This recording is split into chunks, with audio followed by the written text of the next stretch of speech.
One thing I find when I talk to people, and it always surprises me, is a lot of people are fixated on this idea of doing the machine learning. Doing the machine learning. And I'm like, what does that mean? One thing I think actually might work here as well, and I'm more and more of a proponent of this nowadays, is that you don't necessarily need... I often actually give that as advice to people who come to me for career advice or like CV review, you know, that there are some projects that you can do that actually I think aren't that time consuming, but can demonstrate your skills in a sort of concrete way. And so some of the times when I've like learned the most or made the most progress, technical progress in my career certainly, has been when I've had a... In this interview, I had the chance to talk with Max Buckley, a senior machine learning engineer at Google who has years of experience and has interviewed hundreds of ML engineers for Google. We talk about his unusual path to ML engineering, the resources he recommends, the projects he thinks are very valuable to stand out as an ML engineering candidate, and what ML engineering actually means. So, over the course of this interview, we outline a loose roadmap of how to become an ML engineer and give general career advice, so that you can achieve your goals without feeling that overwhelmed and lost. So, let's get to it. Okay, so hey Max, I am so happy to finally have you on this little interview, and because you are such an interesting person and a great example of how to become an ML engineer without following the standard path, which could be very interesting to a lot of people.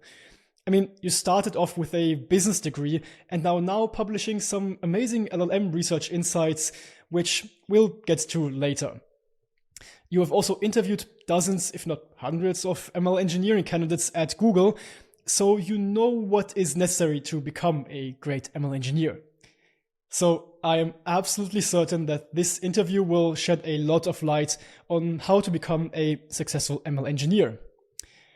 And with that said, please tell us a bit more about yourself.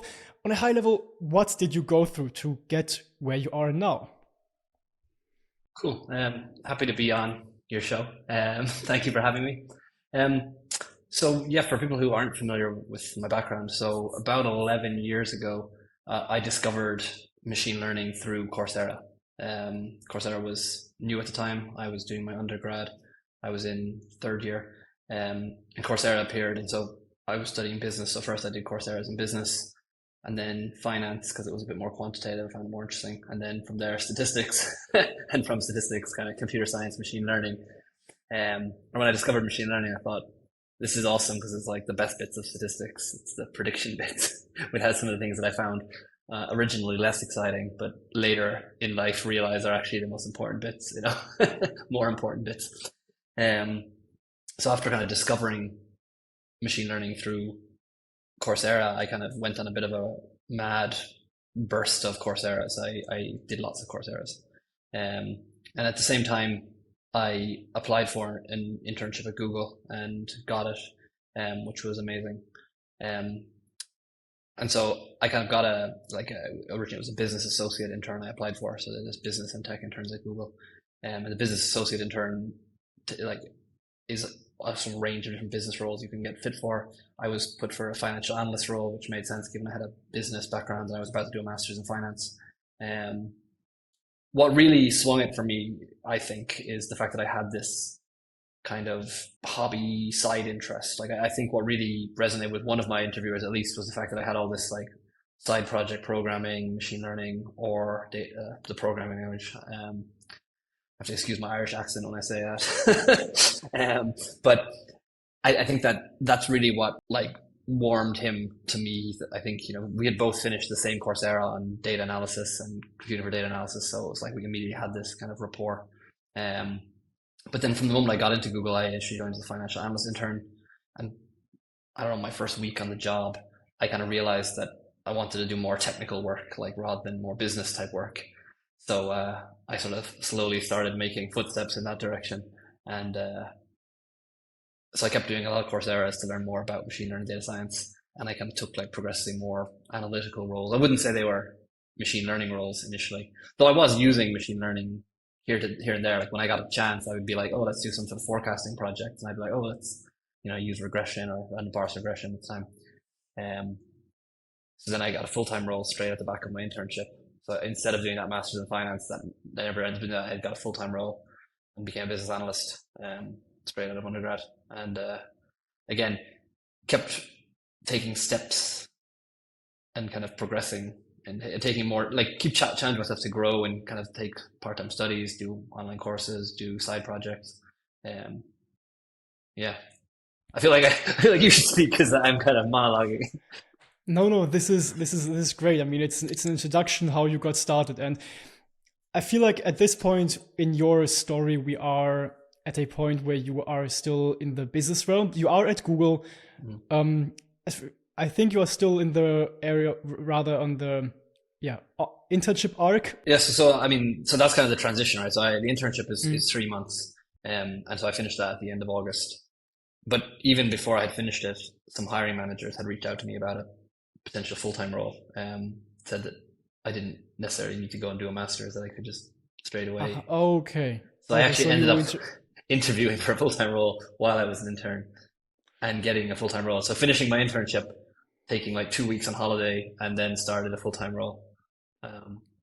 Okay, and then later on, you did your master's. So yeah, later on, I that's 2013 September that I joined Google full-time. And then at the point I hadn't done any postgrad studies, but I still wanted to do a master's. And so I actually looked into part-time options. And so 2013, 2014, I actually applied for a part-time master's in Dublin, but I was declined because I didn't have the prerequisite background. So I didn't have a quantitative undergraduate degree, and I didn't have 2 semesters of programming done. Even though I had done lots of programming, it just wasn't formally in a university in 2 semesters. So then I ended up doing a different program for a year, which kind of got me over the hurdle of quantitative undergrad, and then that obviously was enough to get in the next year for that master's, and did that. I think you touched on a few important things that I wanted to again highlight. So what you just said about this point of having done a lot of programming but not having the official qualifications, right? I feel like that was a really big thing a while back, and nowadays it's getting more and more loose about the official certifications that you need, because in the end it's more about the skills. I feel like, especially if you look at the job listings at Google, for example, you would often see bachelor or master's or equivalent experience. And that indicates that they want the skills. I mean, I know of a person, for example, that was at my uni. He just started his bachelor's and already had a job at Uber as a software engineer, because he just had the skills. He worked on side projects and he just got the skills, passed the interviews, and got there. After working a bit, he did decide to continue and actually graduate.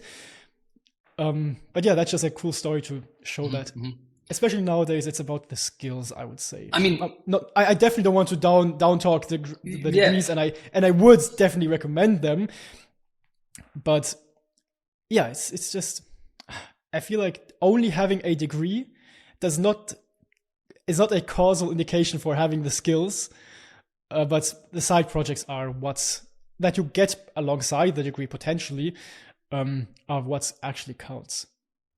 Yeah, I mean, I think it is the skills that matter, and people use the degree as a kind of proxy for the skills. And I do hear stories about people who get jobs or whatever through kind of unusual channels, who like do something sort of maybe public and then other people see it. Another friend of ours at the weekend announced that he got basically a job offer on the back of 2 GitHub pull requests that are amazing, and that's amazing, you know? Yes, we will get to that certainly later on. This was also such a cool story. I definitely want to, I guess, briefly just touch on that and the principle behind it. But there's one more thing that I found that I liked about what you mentioned in the interview process, that was resonating with your interviewer, because the interviewer, in the end, you are an interviewer yourself, is also a human being, and if you get along and have a similar vibe, hello Apple, and you have a similar vibe, I guess, have worked on similar courses, yeah, it's much more likely to seem like a more promising candidate to the interviewer if you get along well, right? Do you have that similar experience interviewing people? I mean, I think that the interview process in big tech is kind of designed to try and avoid that to some degree. Like it's kind of trying to be impartial. It's trying to have like multiple independent people evaluate you on a very narrow skill, and then have some kind of macro people look at this like independent feedback points and try to aggregate it. So I think in traditional interviews, it's hugely essential. Like that, you come in and you talk to someone, and if they like you, then you basically got the job. But in maybe big tech interviews, when they're doing the leak code stuff, you still probably have to actually write the leak code to pass the interview, or I mean, maybe they can like move it a little nudge. But I think it'd be very hard to put down strong hire if the code doesn't compile, or if they don't Oh know what no, no, backpropagation is. no, absolutely. It's more of yeah, a good. You have the necessary baseline, which is obviously passing the coding interview, making it compile, and successfully passing the unit test or whatever. But in the end, there also the yeah. How do you call it? I forgot the name. Evaluation of whether you are a culture fit or not, right? Yes, yes. I mean, there is And a in like that, behavioral interviews or like, that's the word, yeah. and you're right that like you can evaluate for other qualities in an interview. So like even if you're not having a behavioral interview, if you're having a coding interview, if you are rude or abrasive or problematic, like that can get in the feedback. And by the same token, if you're nice and wonderful and lovely and friendly, I'm sure that also gets a little bonus. But yeah, I mean, like I think what was interesting in my case at least was that like this at this point Coursera was still a very niche thing, right? So he was looking at my CV, which was like a business graduate or someone who's just graduating a business degree or about to graduate, and he could see like you've got all your business courses, but then he's like, where did you learn to program? Where did you learn statistics? And I'm like, oh, I did this Coursera called Computing for Data Analysis, and he's like, the one from John Hopkins, and I'm like, yeah, yeah, yeah. He's like, the one that just finished. I'm like, yeah. He's like, me too. Suddenly there was like me and him out of like, I don't know, 10,000 people who had finished that Coursera in the whole world randomly in this room. So it was kind of cool to have this like special connection. I actually told, My. so after I got the job in Google, I reached out to Roger Peng, the guy who taught that course the professor in John Hopkins. And he was really excited about the story. And he told a bunch of people at Coursera, and I actually I did some interviews with them years ago about it. Oh, that's so. I didn't know that about you. There you go. That's another cool story. I mean, you did so many amazing things. Okay. So at this point, you are at Google, still more on the business side, but nudging towards more technical projects and roles. And over the years, you worked more and more on these technical projects, more on a software engineering front, until you actually got to the machine learning engineering role, which isn't officially called machine learning engineering. And you, of course, did your part-time masters. And yeah, I mean, there is so much that you covered along those years, I would say. If you had to boil it down, what do you think were the most important skills that you think that you would recommend to a person to learn over the years that you have collected? If you told someone, okay, you have 6 months to learn the top 3 skills, if you had to point something out, which would they be? Where you say, yeah, those are really relevant that you learned.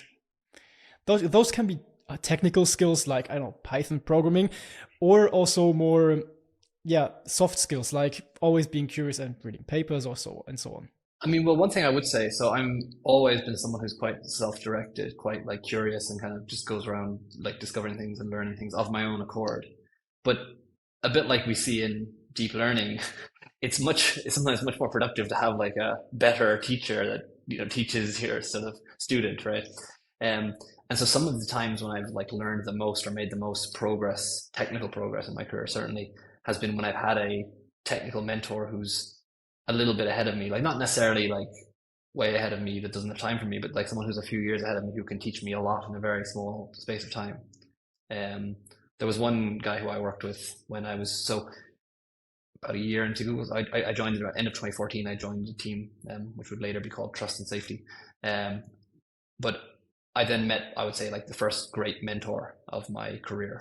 And this guy and me worked very closely for about a year and a half. And he reviewed probably 70% of the code I wrote from that point for that year and a half.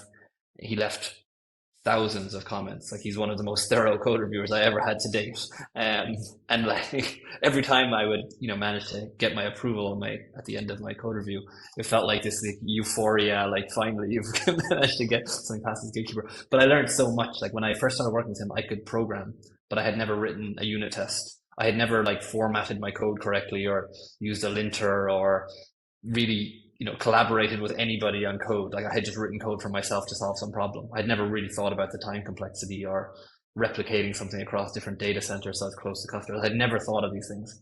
I didn't even know what agile project management was, even though I was doing it for like several months, and then I found a book on it and I was like, oh wow. And so this guy was like an incredible resource, and I feel kind of lucky that I've had several people in similar positions like over the years, so that I change team or they change team, and then I somehow find someone else who kind of realizes that maybe they think I'm like promising, and so then they invest time and effort in kind of having me ramp up faster, help them do things for them, but also like they learn from it, and their projects get done and they can take credit, and so it's a win-win. But it's been really, I think, just incredibly valuable to actually like learn things at sort of very quick pace, right? That if you're just randomly, and again, I mean, I do this all the time, like a random walk around a space, you're just kind of seeing something, going back, seeing the same thing again, just where suddenly, you have someone who's been figuring it out for 10 years and they're like, come this way. And you're like, oh, wow, it's amazing over here.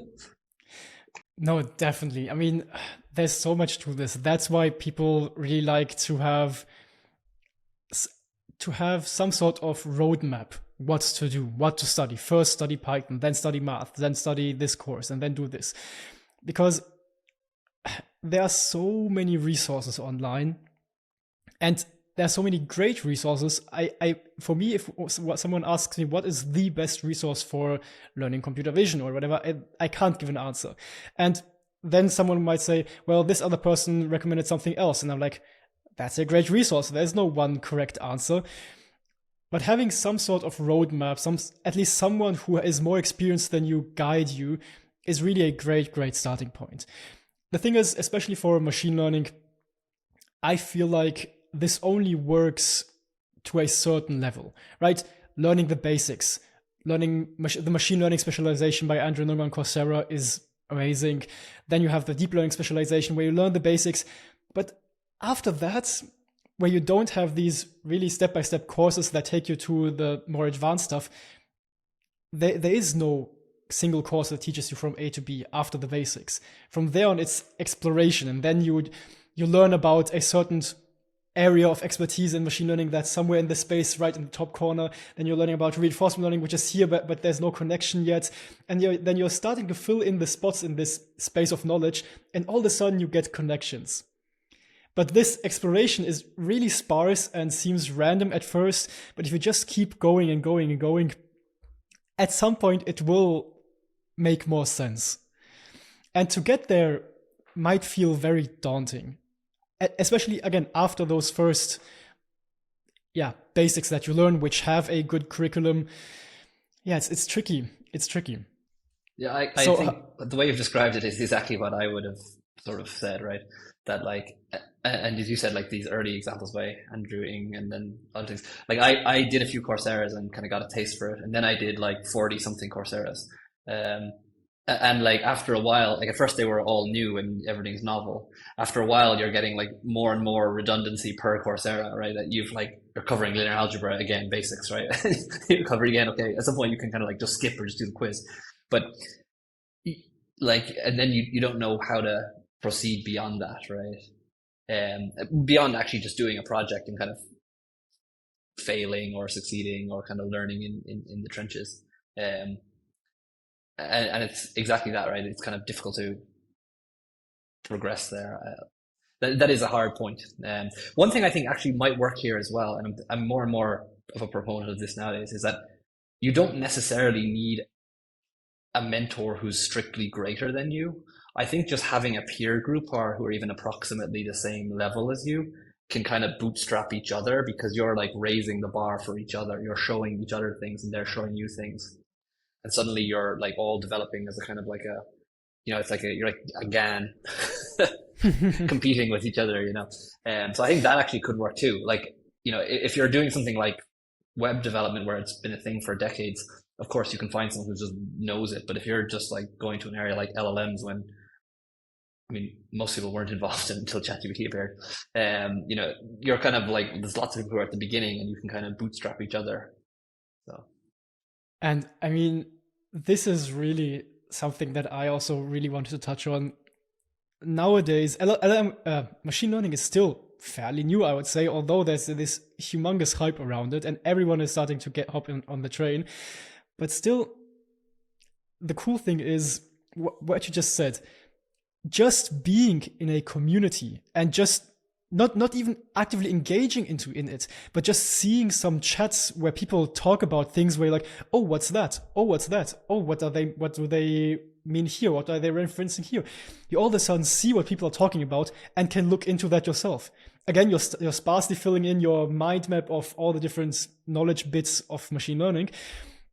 And having this, and that's the cool thing of the internet, right? You have several Discord communities, you have, Substack blog posts or blog feeds. Oh my God, YouTube channels start emerging every here and there, like this one.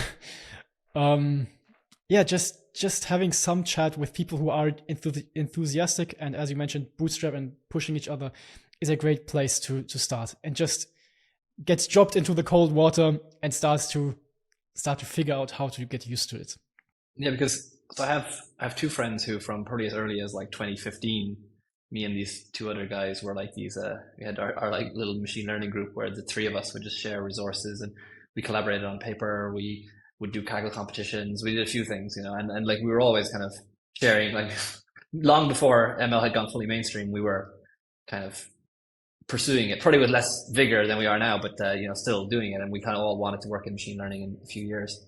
And we did Coursera's together even, and it was again it really kind of it helped to kind of build your you have like this sort of accountability. Then once you've kind of committed to doing it with your friends, you're definitely doing it, right? You're not dropping out, and you can share things, right? You can share your understanding, or if someone doesn't understand something, you can explain it to them. Exactly, and this was something that I wanted to touch on. Like I've had people reach out to me and say, well, it's cool to see how you are in an environment where you have people surrounding you that are that way, but I am in a country where it's not that common to have these great opportunities and so on. And first of all, I am more or less the only one at my uni. I was always more or less alone, and I had to push myself. And my friends are all I've literally don't have any friends that are in machine learning of my close friends. Now that I've got into my lab where I'm doing my research and my thesis, of course, there are people that do AI, but it was always me trying to push forward and push harder and harder. And at uni, of course, I always try to talk to PhD students who were ahead of me and learn from them as much as I could. And there are some and postdocs even that I really thank for their work and believing in me and pushing me. And here, why don't you submit your work to this ICLR blog post track, for example, which I wouldn't have done otherwise. It's these small nudges into the right direction that help you. And if you don't have these peers or people that are a bit ahead of you at uni, which I can't really imagine. I think you could look a bit more if you're at a university, that there certainly are some people who are PhD or postdocs or professors. But even if you don't have anything like that, again, the internet is a huge place and people are sharing so much knowledge. These communities exist, and there are groups forming everywhere. Yeah, totally. I remember actually one example that stands out in my mind. We can come back to this later, but when I was doing the second master's degree, I was like researching my topic and I was like just reading random papers, like looking for papers in that area and just reading them, right? And I remember I met a postdoc in the university and he sent me about 7 papers to review, and I was like, wow, these 7 are like probably the best 7 out of the 40 I've read, like so much more efficient to just get a good list rather than to like a random search again. Yeah, I mean, and this is also the thing, if you have someone that can do specialized lists for you because they more know you on a personal level, that's much better than having some random list on the internet. Here are the top 10 computer vision papers. I mean, it's a good point to start. And there are these lists. But if you want to work on more niche topics that you have a group where you can interact with, having someone specifically talk to you is great. Again, it doesn't have to be someone that's ahead of you, but just having a group of people that holds you accountable and so on. And the point that you mentioned with Kaggle challenges, I wish I did more Kaggle challenges, but I mean, I worked on a lot of projects. At college, I don't know, I took perhaps 3 or 4-ish really machine learning related courses, like four machine learning related courses. And the rest I did like, I don't know, 6, 7 projects, I guess. Let me count. 1, 2, 3, 4, 5, 6, 7, 8 projects, I guess. So the projects outweigh the courses that you take. Because again, the courses are great for the fundamentals. And I don't know if you count reading papers as coursework, but essentially it's also still learning theory. But projects really teach you a lot. And because of projects, you start reading papers, and then you get into the cycle of just going forward and forward and forward.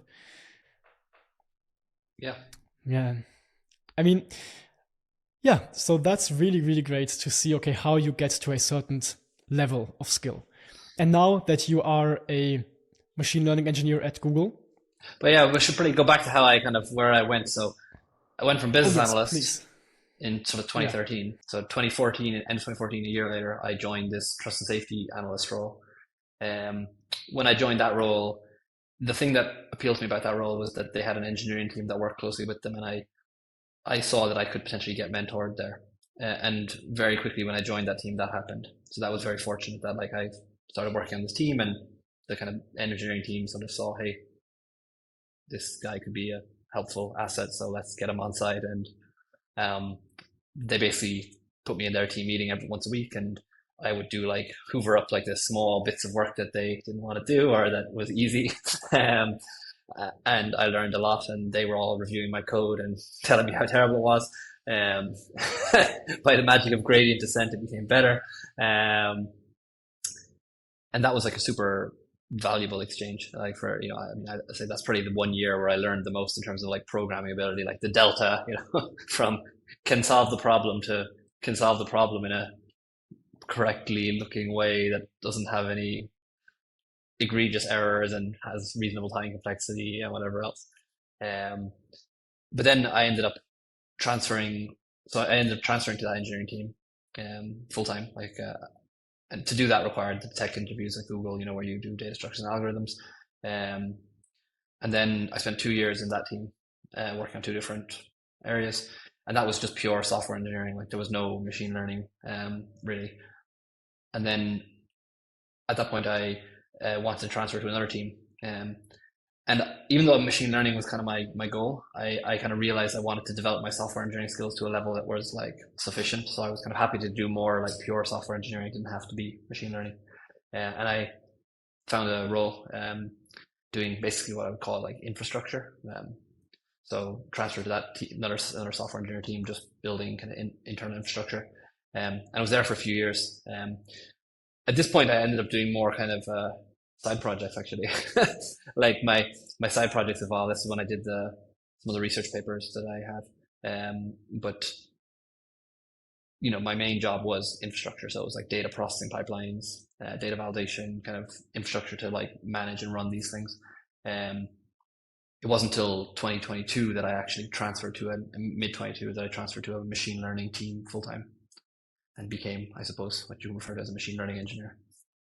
Yeah, I mean, that's an important distinction to make. Officially, at Google at least, you're not called machine learning engineer. You are officially called a software engineer. Mm-hmm. But I mean, again, for the sake of making it simple to follow along, you are a machine learning engineer.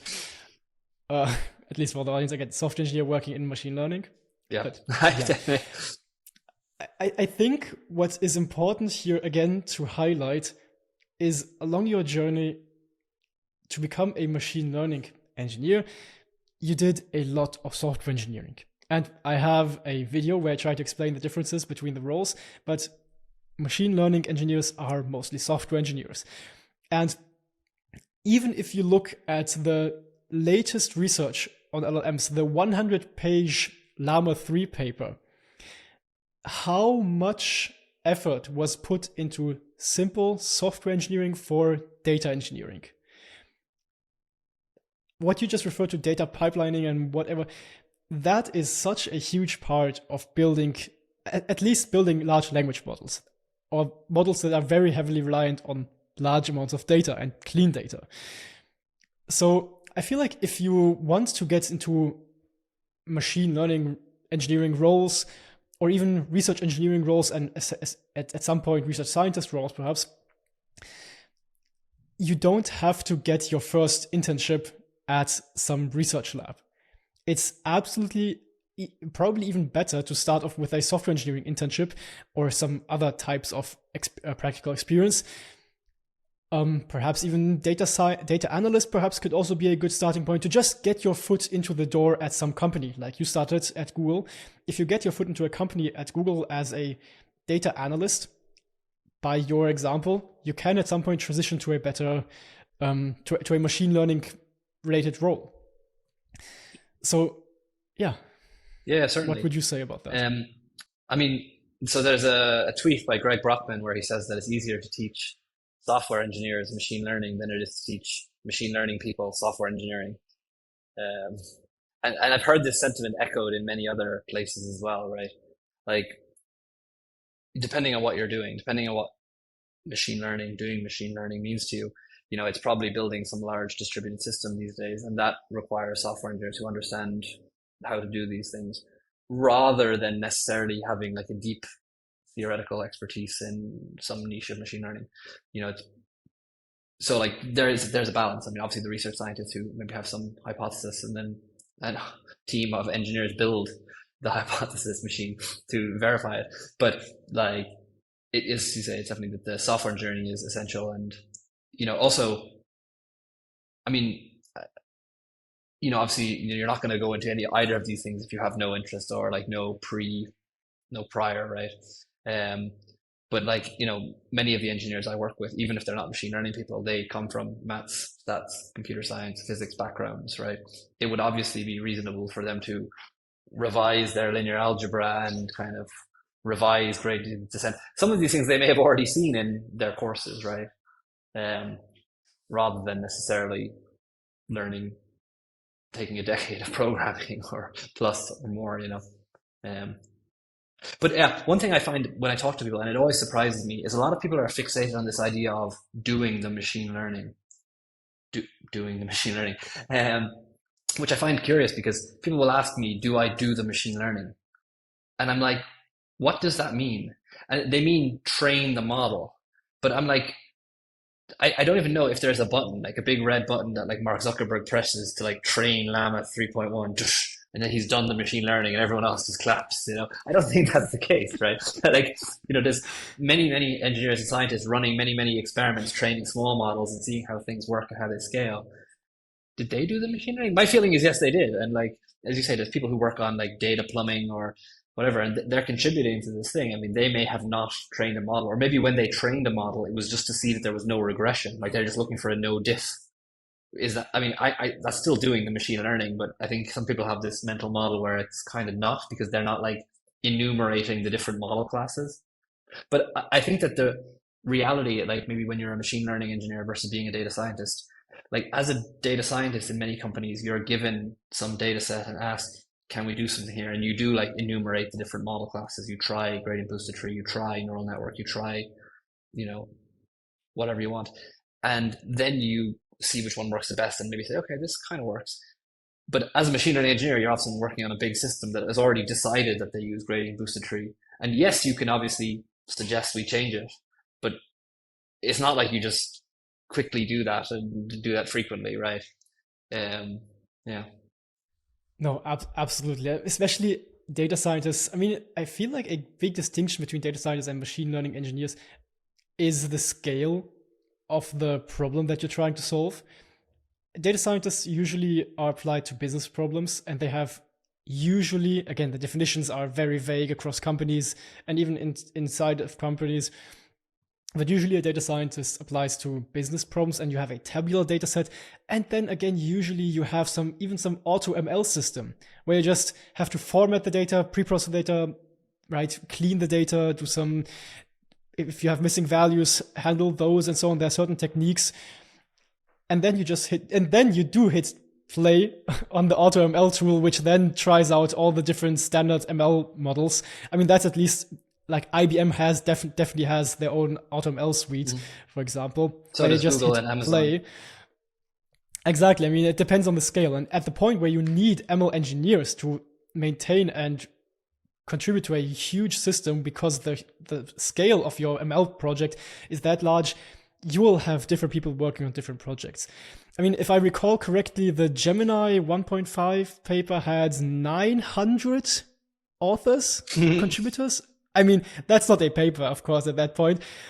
But I think Llama 3 had something around 200, which is much smaller scale. But again, come on, if you look at what normal research papers look like, you're considered a big group if you have 10 people, right?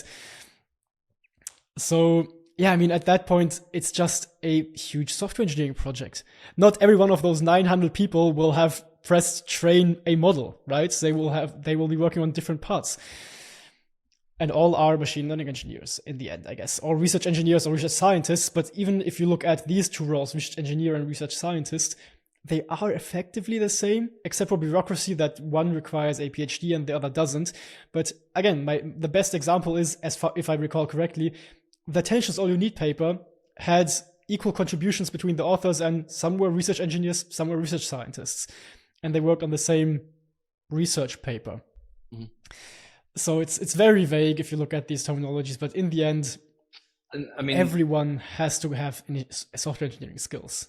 I mean, these terms also evolve over time. Like when I looked into this field back in 2013, 2012, it was the case that data scientist was what I kind of thought was the goal or the North Star. ML engineer didn't exist at the time. Like data scientist was kind of like at the intersection of like software engineer and statistician. You know, if you kind of had those 2 points, like, okay, here, fill this thing, you know, interpolate between them. But you know, that later, I remember reading a few years later that had kind of split into sort of 4 roles, and then later maybe even more, right? And I mean, I think these distinctions are kind of like maybe a bit meaningless in companies. I mean, no one's going to say to you that, oh, you're a ML ops engineer, you can't help with this project, you know, or vice versa, right? It's not like if you're an ML engineer, you never do any DevOps type work, because I know ML engineers who do and have, and you know, if that's what's needed for the project, that's what you have to do, right? So you know, these boundaries are sort of loose, right? I mean, I would say maybe there is one slight distinction, I would say, which is that, you know, you can obviously work on an ML, like is ML knowledge something that is important or valuable to your role?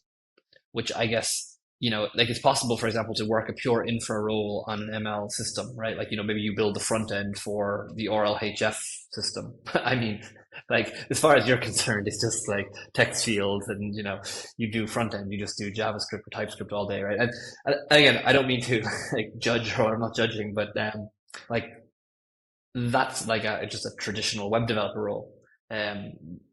You know, but again, like it depends how people view it themselves, right? Like if they think that's the important part of improving RLHF, then that's a good way of doing it, right?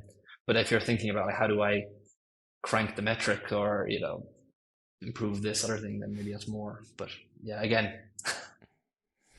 I don't have an answer, just questions. Yeah, I mean, even cranking up the metrics is a very broad definition. What is the metric? Some accuracy on some benchmark, or training efficiency, inference efficiency, memory efficiency, cost per token? There are so many different metrics one can look at, and those require different areas of the pipeline you need to fix. So we have established that ML engineering is a very broad field, and you still, again, by definition, are a software engineer in machine learning or an ML engineer, but you still read a lot of research papers. Do you think that this is generally a skill or a practice that you should be performing as an ML engineer, no matter where, because it's just so important to keep up with it? Or do you think that's Hmm. important if you want to go more towards the research side or research engineering side?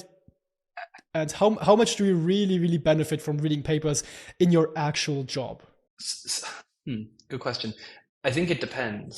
And I think there's an interesting thing with like some areas of computer science, people seem to think it's necessary to read papers. In other areas, like we just sort of accept that that's sort of a solved problem and we just don't think about it. Like, I don't think, or I don't know many people who keep up to date with the latest breakthroughs in algorithms or databases, for example. And of course, I'm in a machine learning circle, so, you know, but we just sort of like trust that like we have our SQL database or our NoSQL database and we put things in and we get them out and it's all good, you know. We're not trying to like optimize it any more than that. You know, we pick our database and we're done. But for some reason in machine learning, we all seem to think we need to read papers and that we're all at this like precipice. And I mean, to some degree, you know, it really depends on what you're trying to do. Like, you know, are you trying to get the last bit of like juice or the last bit of like toothpaste out of the toothpaste container, or are you just trying to get something up and running? Um, like, you know, especially as a machine learning engineer, one of the maybe distinctions or with a machine learning engineer is that, as you said, you're building large systems, right? So when you build large systems, you have to think about things like distributed systems or, you know, constraints like, you know, processing like disk or RAM, whatever else. Um, and so maybe you have to implement these algorithms again yourself. Like you can't just use scikit-learn. You know, you have to do like a distributed version of it. You have to use some other frameworks and whatever. And you know, that obviously brings its own kind of challenges, but also its own opportunities, right? Like once you have implemented many of the bits and you understand them better, you can fiddle with them to maybe get more value, you know, out. Um, so, I mean, to some degree, it depends on what you want.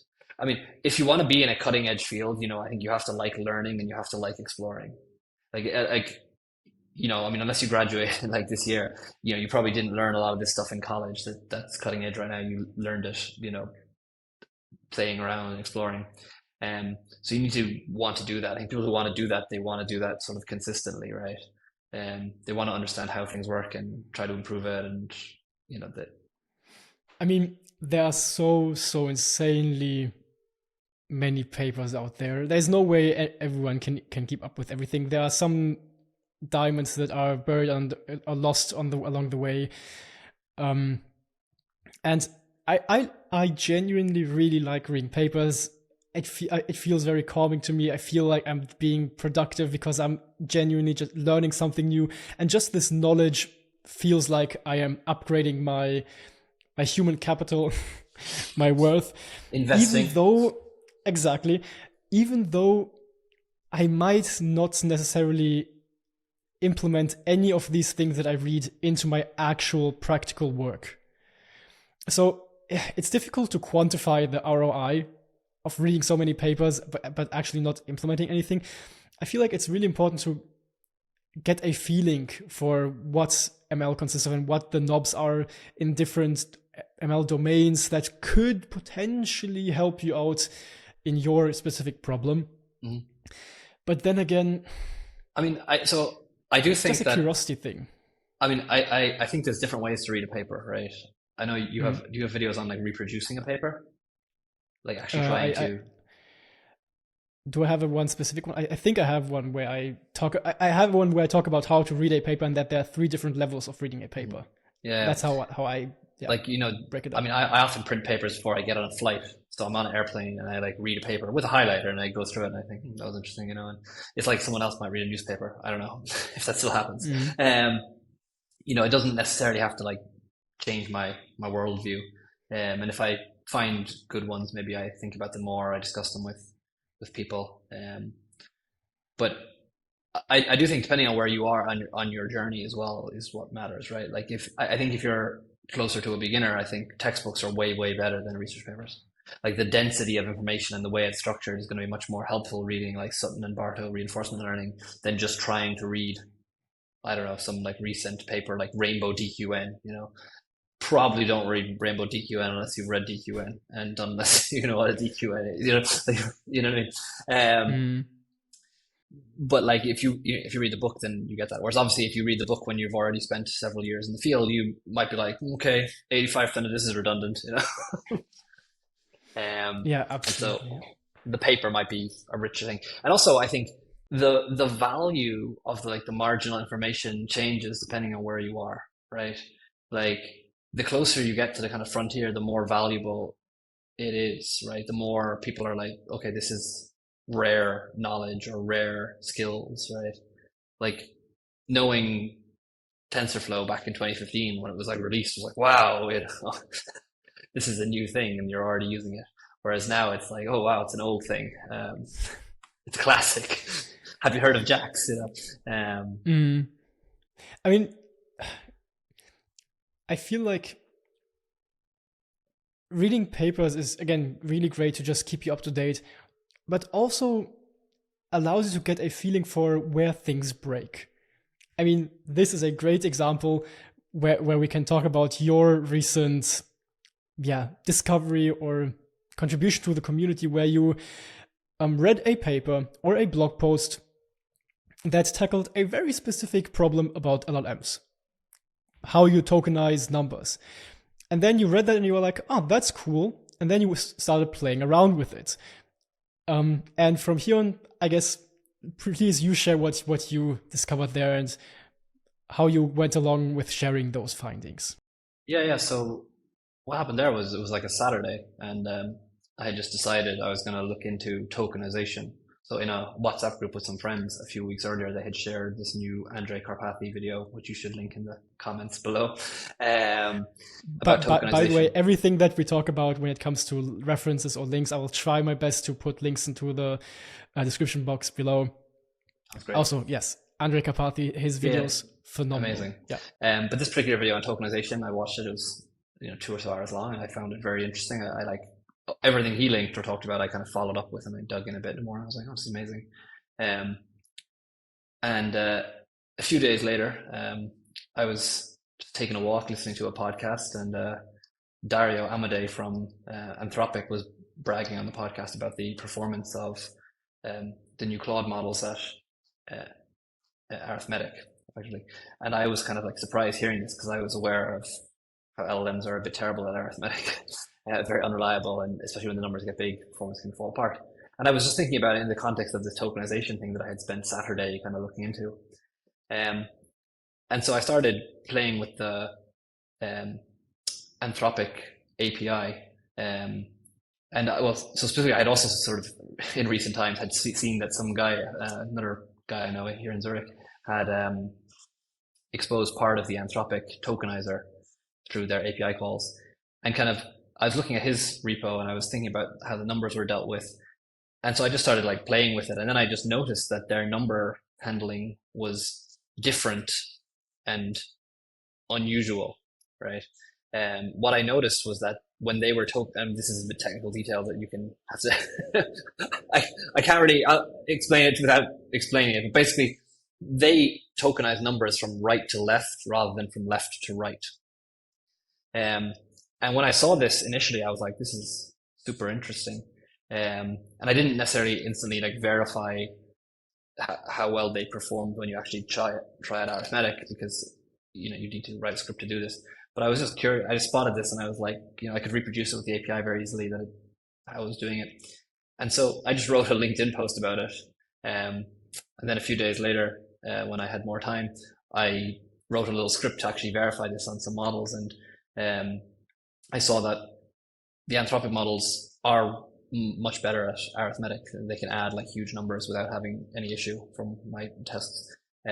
Whereas all the other models, depending on the model, do less good, shall I say. But what was also interesting was I found another research paper about this topic by two guys in DeepMind who had talked about forcing right to left tokenization by using separators.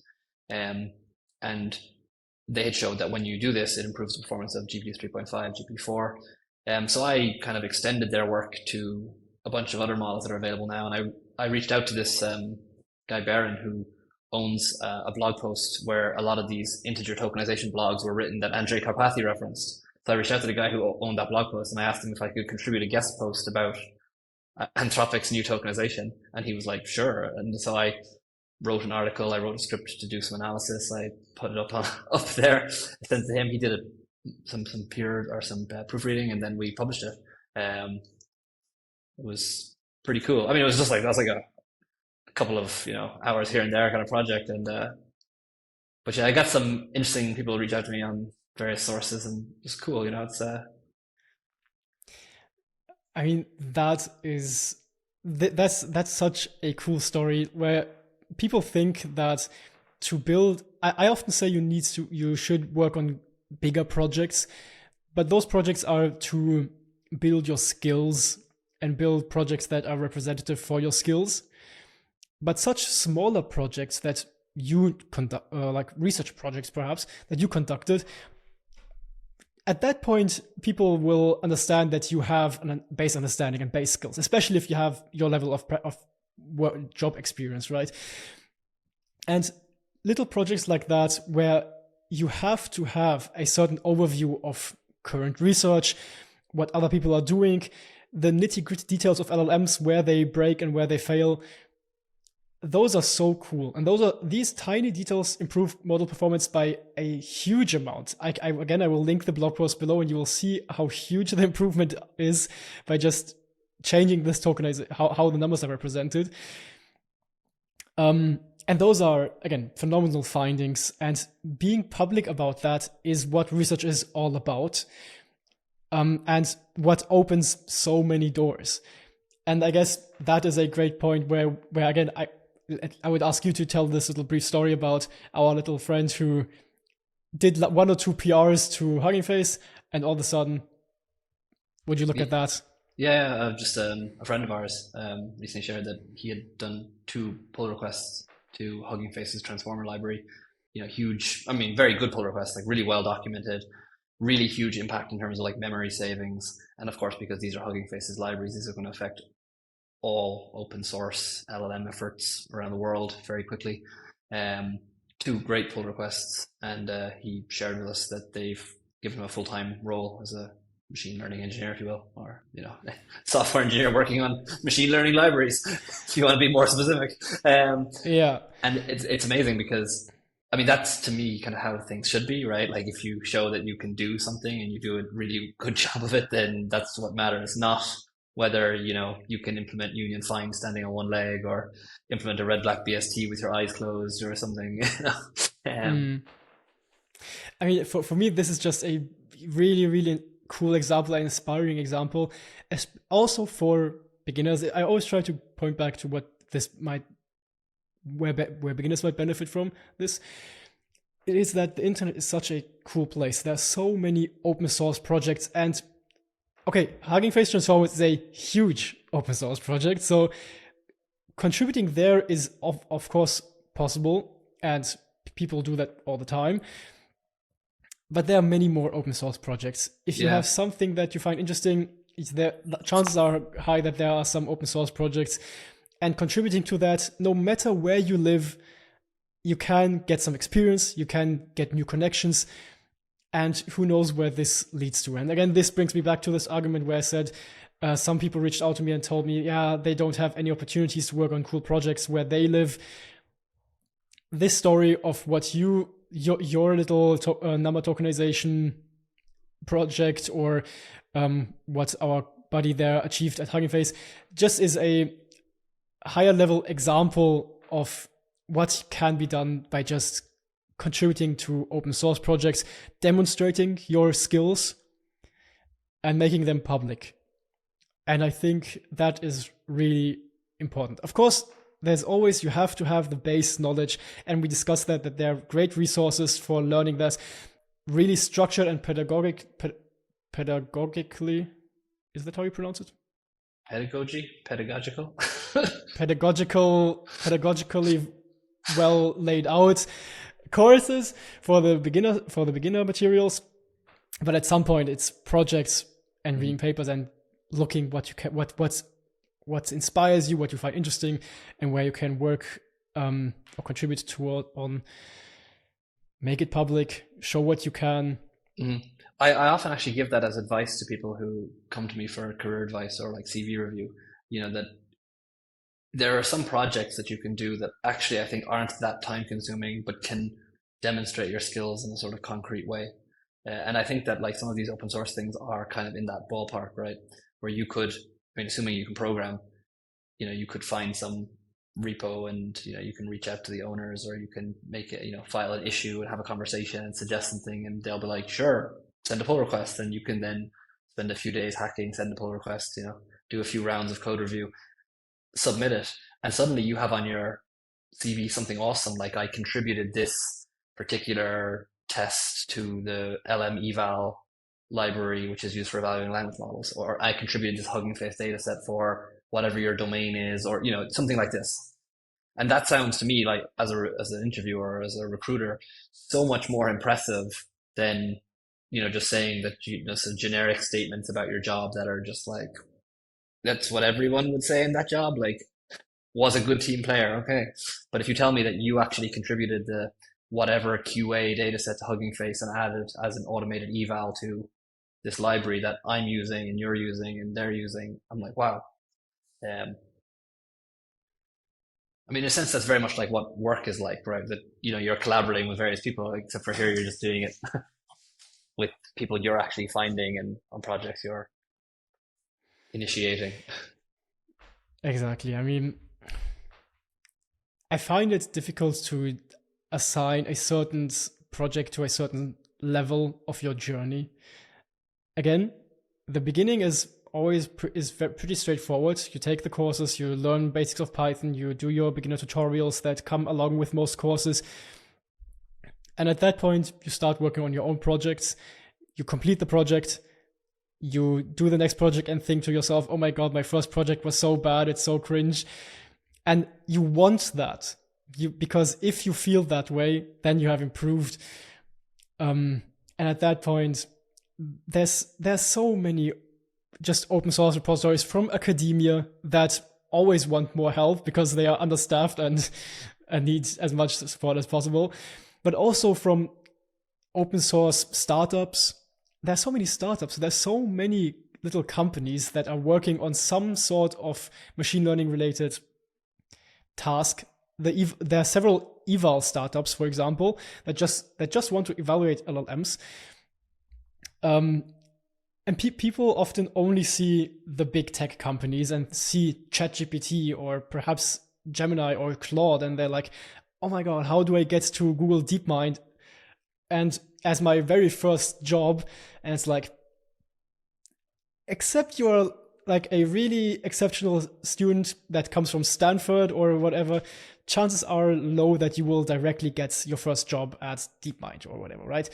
Especially if you want to be a research scientist, usually you would even do a PhD, because again, it comes down to the skills that you have, and PhD or researcher roles require certain skills of doing research and publishing a research paper and having that experience. Of course, you can gather that experience before your PhD or without your PhD in some other way. But it's difficult to always want to be the exception, right? Mm-hmm. I think it's a great thing to strive for. I always say strive for Mars and land on the moon, instead of just aiming for the sky and not even getting to the moon. But there's so many different paths. We talked about how you got into machine learning, starting with a business degree. I myself now got a researcher position without a PhD, which was also very surprising to me. But that is because I was doing research for the past few years during my master's and the final semester of my bachelor's. So I was doing it for a while. I've been working as a student researcher for over 1.5 years now, for 3 years probably even. So people see the end, the final destination of people where they are, but don't see what they went through, and think like, oh my God, I want to study machine learning. What are the 2 courses I should take to get to that level? And it's tough. I mean, as long as you enjoy the ride and have fun and really are curious to learn, work on projects, contribute to the community, I think then you are on a pretty good track. Yeah, for sure.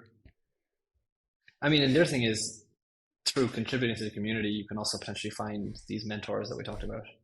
Mm. You know that you're collaborating with someone. I mean, you're doing code review, right? When you do a GitHub pull request, so you're learning through that. You're learning from them.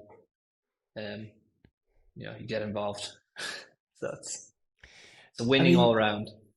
yeah, I mean, I remember how special I felt when I wrote in my first issue to a to some GitHub repository, and the first time I got into contact with a researcher that was like a PhD or yeah above me. I was like, oh my god, I'm talking to a researcher, and it just feels really special.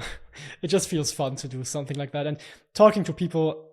My god, I learned that's way too late about the power of networking and just contributing to the community, being part of it, and getting to know people. It's such a great place because you get mentors, because you get people to collaborate with, accountability, and so much more. My God. I mean, I think we are at a point where we covered a lot. We addressed a lot of areas of the journey of becoming a machine learning engineer, the very beginning, where you could start with the beginner courses, and after that exploring on your own different domains and sparsely learning different areas of your map of machine learning that at some point will connect. We discussed how to do that potentially and get yourself out there by using and leveraging the internet and the communities that you can get into. Open source software, which is a huge deal. Kaggle challenges are a great resource. All the way up to, yeah, how to get your first jobs and then transition to machine learning related jobs if you don't get a machine learning job in the first place. I think this was a really great discussion, Max. I enjoyed it personally. I learned a lot myself. It's always a pleasure talking with you. You are such a inspiring person. You share your knowledge so much. Just following people like Max will help you a lot in improving. Again, recall seeing someone talking about a specific paper or topic where you think, oh, I didn't know about that. Let me look into that. Is a sort of curation of what might be interesting or relevant in the field. So following people like that, like Max on LinkedIn, is a really phenomenal way to start. So, Max, are there any last words of wisdom that you want to share with the audience, or do we think we covered all of it? There's two things that sort of are in my mind. Like I have two last thoughts. One is that I feel like there's this great opportunity with LLMs and the kind of current AI thing, because it's kind of like a changing of the guard, right? Like that a lot of the old, it's not that the old skill sets are no longer valuable, but there's a new set of skills that are valuable. And people don't have much of a lead on you. So if you're starting now, say in 2024, at worst, you're kind of 2 years behind people who've been doing this since the end of 22, right? People who got on the chat GPT bandwagon. But if you're like starting, I don't know, web development or something, you're decades behind. So it's relatively easy to get in front of the pack or get towards the head of the pack. Like I think if you started today and you have some decent CS background, I think you can know a lot about large language models in 6 months. And probably in depending on your background and your interests, maybe a year or two you can be at like frontier in this. I don't mean necessarily that everyone's gonna know of you, but like that what's going on. Whereas I think for like more established fields that would take longer, that will be harder to achieve. So I think that's a great opportunity. Like if you want to make yourself the person in like LLM security, there isn't much competition yet, so you can get in there. And then the other thing I think is interesting is if you're interested in AI, but not ML engineer, not from a like immediately technical background, it's interesting to kind of think about small steps you can make. Like if you want to contribute in some way, but you don't know how to program yet, you can think about like, what is your domain? Like, is there a benchmark for your domain? Could you create that benchmark? Could you work with the people in accounting or HR or marketing, create a set of questions and see can LLMs answer those questions? Can that be put on Hugging Face as a new data set for like an accounting QA or something, So all of these things are open opportunities, right? And again, maybe going from where you are now to software engineer doesn't make sense, but maybe there are like small intermediate steps, like maybe in your company you can do like a 20% project is the Google term, but like where you do some engineering or some software development or some programming, or you can do a part-time course where you learn about AI and LLMs, and kind of just slowly work your way in that direction. Or maybe you can go into something like, I don't know, AI policy or red teaming of LLMs, so you can ensure they're safe and not producing problematic content.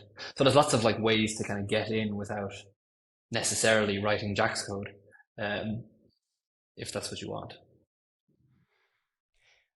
Max, you are amazing.